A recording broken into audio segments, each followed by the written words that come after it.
Saya persilahkan Prof. Selamat pagi, salam sejahtera untuk kita semua. Om Swastiastu, Namo Buddhaya, salam kebajikan rahayu. Yang saya banggakan Pak Dekan ini sangat semangat nih. Sebenarnya saya sangat ingin datang ke Tadulako ya, itu utusan Pak Dekan datang dan menyerahkan surat. Dan saya berjanji pada beliau, namun tidak disangka hari ini ada rapat rakor di penentuan setelah pengajuan anggaran kita gitu. Dan saya sangat udah berkali-kali pengen pergi ke Palu Pak, tapi waktu itu saya diundang oleh BPSDM, tapi belum kesampaian. Insya Allah juga nanti saya akan ke sana, ada di DP Sulawesi Tengah. Saya akan menemui Pak Dekan ya. Datang ke Terima kasih.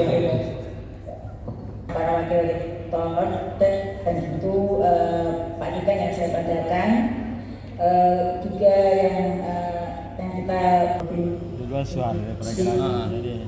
Sulawesi tidak bersamaan ya. Para penyelenggara kegiatan hari ini hari ini bisa didefinisikan dengan ini bisa gimana menggunakan wajah Pancasila lambat suara masuk ya. Suara ini sudah 40 slide. Wow, materinya 40 slide. ya 40 slide. Belum dijelaskan satu-satu. Kalau 1 menit 1 slide. Kita kalau ini benar-benar ada dalam transformasi tersebut, tentu kita tidak bisa tidur dengan nyenyak gitu ya. Karena kita lihat sekarang apa yang terjadi dan dibutuhkan di masa yang akan datang terkait dengan bagaimana perubahan kebutuhan keterampilan tenaga kerja pada masa-masa yang akan datang. Bahwa kalau sekarang kita masih fokus pada pengetahuan kognitif, masih fokus pada mengedepankan capaian indeks prestasi atau mengedepankan terhadap capaian nilai, ini sudah bergeser karena pada masa-masa yang akan datang keterampilan yang dibutuhkan itu lebih kepada kemampuan memecahkan masalah, kemudian problem solving skill, keterampilan sosial skill, keterampilan proses, dan keterampilan sistem. Ini dibutuhkan dan yang akan paling dicari pada sebagai keterampilan inti di tempat kerja pada masa yang akan datang. Sedangkan kayak seperti keterampilan lain, kognitif misalnya itu sudah mulai konten, kemudian keterampilan teknis dan fisik itu sudah mulai ditinggalkan. 15 sampai tahun 2020 kita mengikuti PISA. Negara kita ini termasuk negara dengan peringkat PISA terendah, yang mana yang kita ikuti dari tahun ke tahun sampai 15 tahun terakhir, negara-negara kita masih di 10 besar dari bawah untuk skor PISA dan atau dibandingkan dengan rata-rata negara OECD. Apakah ini benar? Jangan-jangan mungkin instrumen yang digunakan tidak sesuai. Ternyata tidak. Indonesia sudah membuktikan dengan asesmen nasional yang diikuti oleh seluruh siswa di Indonesia dan mengkonfirmasi bahwa negara kita memang untuk membaca, matematika dan sains itu masih rendah. Jadi negara kita untuk hasil asesmen nasional kita itu 1 dari 3 peserta didik kita belum mencapai skor minimum untuk numerasi, dan 2 dari 3 peserta didik kita belum mencapai skor literasi. Artinya sebenarnya literasi atau membaca ini adalah bagian penting untuk bisa menuju numerasi maupun karakter. Dan negara kita ternyata sepertiganya itu belum mencapai. Artinya ini mengkonfirmasi dari paparan ini ya. Dan yang lebih menyedihkan lagi Bapak Ibu yang saya banggakan bahwa ternyata tidak kita sadari 41% siswa kita, 41% itu cukup besar, itu mengalami perundungan berkali-kali dalam sebulan. Jadi sebenarnya perundungan itu kalau sekarang baru saja episode 13 belajar ke-25 itu menceritakan tentang TPPKS, tindak kekerasan, penanganan kekerasan di dalam satuan pendidikan. Itu memang benar adanya bahwa ini adalah riset yang dilakukan oleh OECD ya, independen, yang dilakukan oleh negara lain terhadap siswa kita. Siswa ini semua program dari PPK ini objektif akhirnya adalah berdampak pada siswa. Jadi percuma kita lakukan peningkatan kompetensi guru mendapatkan berbagai macam sertifikat, tetapi kalau muridnya tetap begitu saja atau tidak berubah, itu disebut program belum cetak biru dalam anak dewasa. Nah, Bapak Ibu yang saya hormati, ini melihat hal tersebut, maka cara lama model lama itu sudah harus ditinggalkan. Kita harus mencari cara baru, model baru yang disebut dengan inovasi. Inovasi itu meninggalkan cara lama, dan inovasi itu tidak bisa kita lakukan dengan partisipasi pribadi, tapi harus dipaksakan ketika itu terjadi, gitu ya. Kita lakukan kalau tidak mengikuti mau pola baru, kita paksa harus semangat supaya masuk dalam kelompok transformer di bidang pendidikan. Lalu bagaimana kebijakan Kemdikbud untuk menjawab semua tantangan? Ini semua tertuang dalam range kementerian pada tahun 2020-2024. Yang tahun depan adalah sudah tahun keempatnya. Dan saat ini adalah puncak capaiannya. Jadi kita sudah mendapatkan capaian yang luar biasa dengan semua transformasi yang kita lakukan. Ini sebagai berbagai perubahan ini adalah visi dari Kemdikbud. Kalau tema yang diambil hari ini adalah bagaimana kita mewujudkan pelajaran Pancasila, lalu pengembangan guru itu adalah yang sangat sejalan dengan visi yang sudah sedang jalannya melalui pelajaran Pancasila ini. Tentu kita harus melakukan transformasi yang masif yang agar dapat mewujudkan apa yang menjadi mimpi kita. Karena karakter itu harus terukur, dan bukan hanya terukur, tapi terwujud pada tingkah laku anak kita, perilaku mereka setelah mereka menyelesaikan pendidikan. Maka di sini kebijakannya, arah kebijakannya disebut dengan Merdeka Belajar, yang mana di sini Merdeka Belajar adalah objektif akhirnya adalah profil pelajar Pancasila. Tanggung jawab yang siapa yang bertanggung jawab untuk mewujudkan ini tentu bukan hanya kementerian, kampus, tapi juga seluruh pemangku kepentingan bertanggung jawab untuk mewujudkan pelajar Pancasila ini. Termasuk di sini adalah orang tua, masyarakat, perusahaan teknologi edukasi, dunia usaha, dunia industri, institusi pendidikan, dan guru sebagai ujung tombak dari bagaimana kita bisa mewujudkan ini. Nah, ini di sini indikatornya adalah murid pelajar Pancasila, strategi utama Kemdikbud melalui sekolah penggerak, di mana di sini adalah 4 terjadinya berbagai intervensi untuk melihat sekolah-sekolah itu 1-2 langkah ke depan lebih baik, dan program prioritas yang diimplementasikan saat ini untuk menjawab tantangan tersebut ada 5 hal. PPG itu adalah bagian yang kedua transformasi yang dilakukan. Lalu transformasi PPG kemudian komisi dalam jabatan pun sebenarnya ada transformasi. Lalu ada kepemimpinan pendidikan melalui kita yakin bahwa keberhasilan sebuah tergantung pada bagaimana kepemimpinan sekolah itu terjadi. Maju munculnya sekolah sangat ditentukan oleh kepala sekolah itu mampu tidak proses pendidikan. Maka di sini ada guru bergerak sebagai pemimpin pendidikan, pemimpin pembelajaran satuan pendidikan. Lalu yang ketiga adalah proses belajar kalau yang ada mengenai guru bergerak di sekolah termasuk situasi pendidikan. Yang kalau misalnya tahun terakhir kita sudah lihat hasilnya, dan regulasi tata kelola SDM karena kalau untuk perjalanan kita sudah harus menyesuaikan berbagai regulasi. Lalu bagaimana kalau kita sudah melihat Ketua Panitia itu asesmen kompetensi minimum dan survei karakter dan nilai ISA. Harapannya nilai asesmen kita itu bisa bersaing di dunia internasional, karena sekolah yang digunakan secara nasional ada standar penilaian global itu adalah ISA atau matematika sains dan karakter itu ya. Maka kita gunakan menggunakan asesmen kompetensi AM. Asesmen nasional adalah asesmen kompetensi, dan menggunakan survei karakter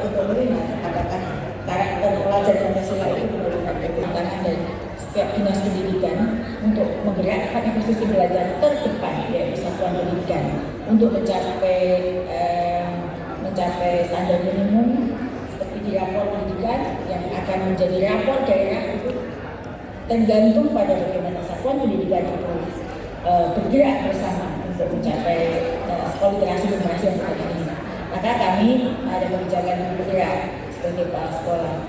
Lalu pendidikan transformasi guru itu transformasi pendidikan dan pelatihan guru, di mana di sini fokusnya pada bagaimana merubah mindset guru sesuai dengan arah ke depan, tuntutan arah ke depan. Lalu mengajar sesuai dengan tingkat kemampuan siswa. Di sini melalui kurikulum yang disederhanakan, fleksibel, berorientasi pada kompetensi, personalisasi dan segmentasi pembelajaran. Ini melalui IKM, Bapak Ibu. Lalu standar penilaian menggunakan standar penilaian global yang tadi saya sampaikan melalui AKM, survei karakter dan survei lingkungan. Bapak Ibu yang saya hormati, ini bagaimana kita menyesuaikan yang saya sebutkan, menyesuaikan kurikulum pedagogik dan metode penilaian untuk menanamkan potensi yang tepat pada diri generasi masa depan. Nah Bapak Ibu, mengapa kita harus menyesuaikan semua kebijakan kita untuk anak di sini? Karena kalau kita datang ke sekolah kita tentu sudah tahu isu yang akan datang seperti apa. Tentu kita juga harus menyesuaikan. Maka di kurikulum kita juga dilakukan penyesuaian seperti ini. Hasil yang diharapkan seperti apa sih kita kalau sudah menempuh pendidikan semua fase harapannya mereka menjadi pembelajar standar halal yang dilengkapi dengan kompetensi kompetitif global. Perangkatnya pun mulai beragam.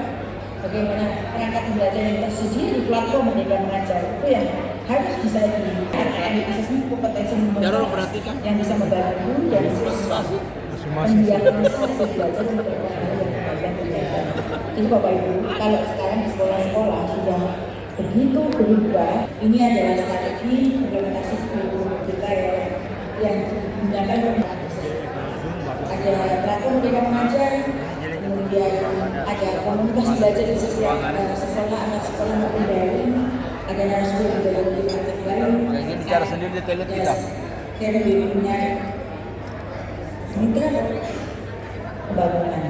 Nah, kalau sekarang dalam implementasi kurikulum Merdeka dan sebentar lagi kita akan ada pendaftaran dan insya Allah 100% sekolah akan implementasi kurikulum Merdeka di tahun ini dan bahkan itu adalah phasing out dari kurikulum 2013 dan phasing kurikulum Merdeka kita terus harus siap menyesuaikan dengan segala tantangan ini agar kita juga bisa ini menyesuaikan dengan apa yang menjadi kebijakan yang akan datang.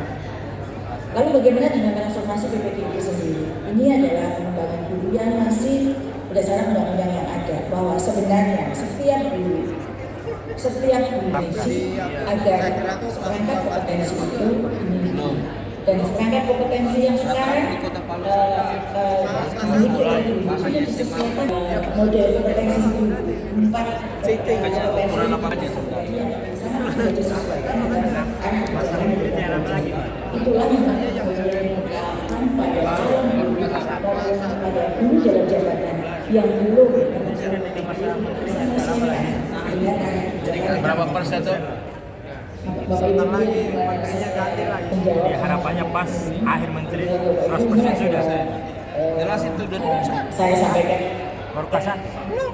Baru masih kasar. ada di negara kita tentu dalam hal yang sangat memprihatinkan harus segera dituntaskan agar guru dalam jabatan yang sudah mengabdi sudah lama mendapatkan sebagai guru profesional gitu ya.